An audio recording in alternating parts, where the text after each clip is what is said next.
আসসালামু আলাইকুম এভরিওয়ান, সবাই কেমন আছেন? আশা করি সবাই ভালো আছেন। আবারও চলে আসলাম নতুন আরেকটা ভিডিও নিয়ে। আশা করি সবার কাছে ভালো লাগবে, সবাই ভালো আছেন। আশা করি যে যেখান থেকে এই ভিডিওটা দেখতেছেন প্লিজ একটা লাইক কমেন্ট শেয়ার করবেন। আর সবাই প্লিজ বেশি বেশি করে আমার ভিডিওগুলোতে কমেন্ট করবেন। আমার ভিডিওতে কমেন্ট করলে আমি আরেকটা ভিডিও বানাবার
এই তো চলে আসলাম বাবার বাড়িতে। এসে ঢুকলাম রুমে। এটা আমার নিজস্ব রুম, আমার বাবার বাসায়। এটা আমার নিজস্ব রুম। আশা করি রুমটা সুন্দর আছে। আমি আসবো তাই আরও পরিষ্কার। আসার সাথে সাথে নাস্তা দিল ভাবিরা। এরপর আমাদের বাজার আজকে ছিল, বাজার আনছে ভাইয়া। ওগুলো বের করতেছে ভাবি। যেহেতু এটা ইয়েতে জেলা না, আমার ভাইয়া আমি আসবো দেখে বেশি মাছ আনছে, অনেকগুলো মাছ নিয়ে আসছে। আর যেহেতু আমি মাছটা এত বেশি লাইক করি না, আর বয়সটা দিতে আসছি শ্বশুর বাড়ি থেকে, কেউ কিছু মনে করো না। ভিডিওটা ছাড়তে অনেক লেট হয়ে গেছে। আমি বাবার বাড়িতে যেয়ে আবার চলে আসছি। বেশি দিন থাকতে পারিনি, প্রায় এক সপ্তাহ থাকছি, আর বেশি থাকতে পারিনি। মাছগুলো বের করা হয়েছে, দেখতেছে কে কি মাছ আনছে। আর আমার ভাইয়েরা ছোট মাছ পছন্দ করে বেশিরভাগ, তারা ছোট মাছই ব্যবহার করে বেশি। আমি এসব একদমই না, একদম পছন্দই না আমার ধরতে গেলে। আপনারা ভিডিওটা দেখেন, মিউজিকের সাথে সাথে এনজয় করেন। প্লিজ শেষ পর্যন্ত দেখে যাবেন, এটুকু আশা করি আপনাদের থেকে। শেষ পর্যন্ত ভিডিওটা দেখে যাবেন, ভিডিওটা স্কিপ করবেন না। স্কিপ করলে ভিউটা আসে না, ফার্স্ট টাইমটা আসে না। একটু শেষ পর্যন্ত দেখে যান।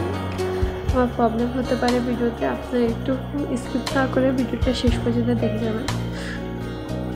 এটা আমার পক্ষ থেকে একটা অনুরোধ রইল আপনাদের কাছে।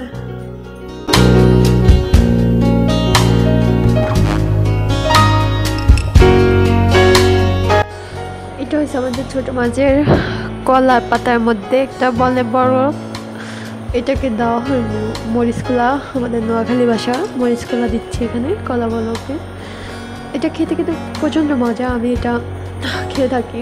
এটা আমার শ্বশুরবাড়িতে দিচ্ছে আমার শাশুড়ি আম্মা, তার হাতের রান্না খুব মজা। এটা আমার দাদি থেকে, এই রেসিপিটা আমার দাদি থেকে আমি শিখছিলাম।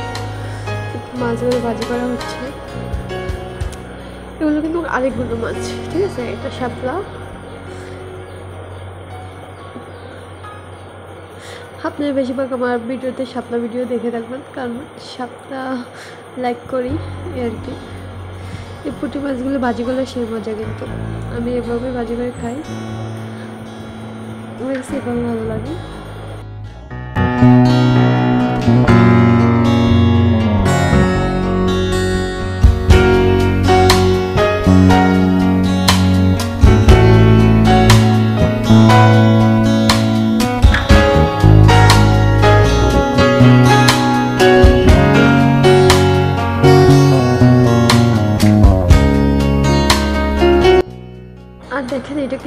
সুন্দর করে মাখাইতেছে আমার দাদু। এই যে লবঙ্গ, মরিচ, বাটা মরিচ, সব কিছু এখানে বাটাবাটি হয়েছে।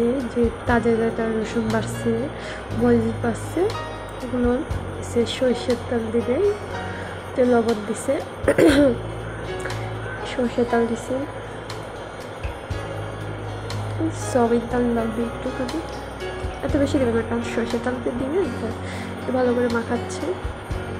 এরপর 10 মিনিট পর আবার আসতেছি।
নতুন আরেকটা ভিডিও আসা পর্যন্ত ভালো থাকবেন, সুস্থ থাকবেন। আল্লাহ হাফেজ।